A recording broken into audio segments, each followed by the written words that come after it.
দুর্গাপূজার আরো খবর জানবো আমাদের সহকর্মীদের কাছ থেকে। প্রথমে খুলনা থেকে যুক্ত হচ্ছেন সহকর্মী প্রবীর বিশ্বাস। প্রবীর, মহাসপ্তমীতে আজ কি কি আনুষ্ঠানিকতা রয়েছে, মণ্ডপে আসা ভক্তরা কি বলছেন?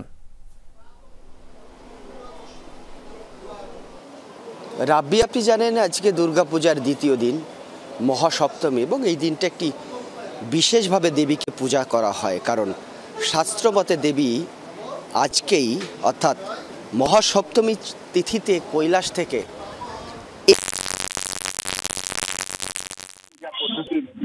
মধ্য দিয়ে ত্রিনয়নী দেবীর চক্ষুদান, একই সাথে দেবী প্রাণ প্রতিষ্ঠিত করা হয়েছে। অর্থাৎ আজকে থেকে দেবীকে বিশেষভাবে পূজা করা হয়। এবং আপনি বলেছেন আজকে নবপত্রিকায় প্রবেশ, একই সঙ্গে প্রকৃতির 9টি ফুল ফল পল্লব দিয়ে দেবীকে পূজিত করা হয়েছে। সেটি আসলে সম্পন্ন হয়েছে, কারণ এটি বেলা 58 মিনিট পর্যন্ত এই তিথির সময়কাল ছিল। এর মধ্যেই পূজার যে সমস্ত আনুষ্ঠানিকতা সেগুলো সম্পন্ন করা হয়েছে। আপনি জানেন যে আজকে দেবী যে মর্তে প্রবেশ করেছেন তিনি এবার গজে চড়ে এসেছেন, এবং গজকে বলা হয় তার 4টি বাহনের মধ্যে সর্বাপেক্ষা মহৎ বা শুভকরের বাহন, এবং এটিকে বলা হয় শস্যপূর্ণ বসুন্ধরা। অর্থাৎ দেবীর আগমনে এই পৃথিবী শস্য শ্যামল এবং যে সমস্ত ফসলাদি আছে সেগুলো ভরপুর হবে, এবং দেবীকে সেইভাবেই আরাধনা করা হয়েছে। মণ্ডপে মণ্ডপে এখন শুধুমাত্র দর্শনার্থীদের ভিড় রয়েছে, তবে দুপুর থেকে বিকালবেলা হলেই দর্শনার্থীর সংখ্যাটা বেড়ে যায়। আপনি জানেন বিকালে শুধুমাত্র দেবী দর্শনই করতে বের হয় না, আলোকসজ্জা সহ যে সমস্ত প্যান্ডেল করা হয়, সাজসজ্জা করা হয়, সেগুলো কিন্তু ভক্তরা এখানে এসে সেগুলো দর্শন করে, দেবীকে দর্শন করেন এবং দেবীকে শ্রদ্ধা নিবেদন করে। আজকে পূজার পরেই দেবীকে অঞ্জলি প্রদান করা হয়েছে, এবং আজকের সপ্তমীর পূজার মধ্য দিয়ে যত অশুভতা অসুরতা সেগুলো দূর হয়ে মানুষের সুবুদ্ধির উদয় হবে, মানুষের মধ্যেকার যে সম্প্রীতি সেটি আরও বেশি সুদৃঢ় হবে, এবং মানুষে মানুষে ভ্রাতৃত্ব বোধ বৃদ্ধি পাবে। মহাসপ্তমীর পূজায় এটাই বলা হয়, সে কারণেই দেবীকে সেইভাবে পূজা করা হয়েছে। এবং আগামীকাল মহা অষ্টমী, নবমী, দশমীতে দেবী দোলায় চড়ে যাবেন।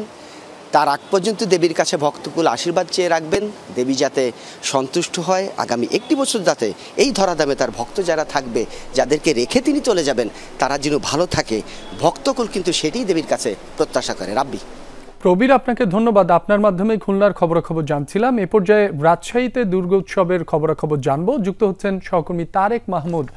তারেক, শহরে দুর্গোৎসবের আমেজ কেমন দেখছেন, সার্বিক ব্যবস্থাপনা কেমন? রাবি, সকাল থেকে আসলে দারুণ আমেজ, এবং মণ্ডপে মণ্ডপে যারা ভক্তকুল তারা আসছেন এবং এখন দেবী দর্শন দিচ্ছেন।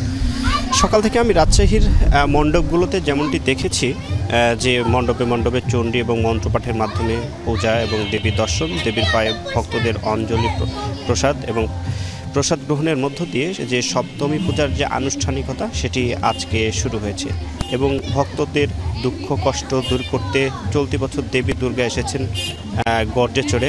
ভক্তকুল তারা তেমনটি জানাচ্ছেন, এবং বিজয় দশমীর দিনে যেমনটি হবে যে দোলাই করে মর্তলোকে ছেড়ে যাবেন কৈলাসে। এবং এখন পর্যন্ত রাজশাহীর মোট মহানগরীতে 103টি মণ্ডপ রয়েছে, এবং রাজশাহী জেলাতে 367টি মণ্ডপ রয়েছে।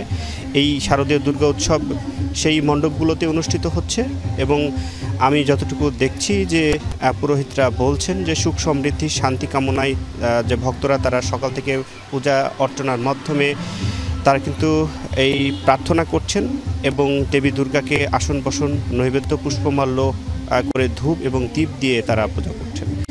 এখন পর্যন্ত রাজশাহীর যে মণ্ডপগুলো রয়েছে মণ্ডপগুলোতে সকালে পবিত্র চণ্ডীপাঠ এবং পূজা অর্চনা পুষ্পাঞ্জলি মাধ্যমে পূজা অনুষ্ঠিত হয়েছে, এবং রাজশাহীর যে 103টি মণ্ডপ রয়েছে মহানগরীতে মণ্ডপগুলোতে মূলত বিভিন্ন নান্দনিক সাজে থিম ভিত্তিক যে পূজা সেগুলো হয়েছে।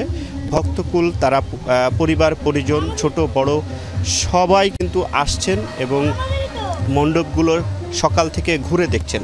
অন্যদিকে আমি যতটুকু দেখতে পাচ্ছি যে রাজশাহী মহানগরীর পক্ষ থেকে, পুলিশের পক্ষ থেকে যে 3 স্তরের যে নিরাপত্তা ব্যবস্থা, সেই নিরাপত্তা ব্যবস্থা রয়েছে। এ বাদেও মোবাইল এই স্থায়ী যে ফোর্স এবং মোবাইল ফোর্স সহ সাইবার টিম, সিআরটি গোয়েন্দা সংস্থা, এ বাদেও র্যাব, পুলিশ, আনসার এবং সেনাবাহিনীর সদস্যরাও কিন্তু কাজ করছেন। বলা যায় যে সকাল থেকে একদমই আনন্দমুখর পরিবেশে সপ্তমীর যে আনুষ্ঠানিকতা সেটি শুরু হয়েছে। মণ্ডপে মণ্ডপে এখন ভক্তকুল দেবী দর্শনে বের হয়েছে। তারেক, আপনাকে ধন্যবাদ।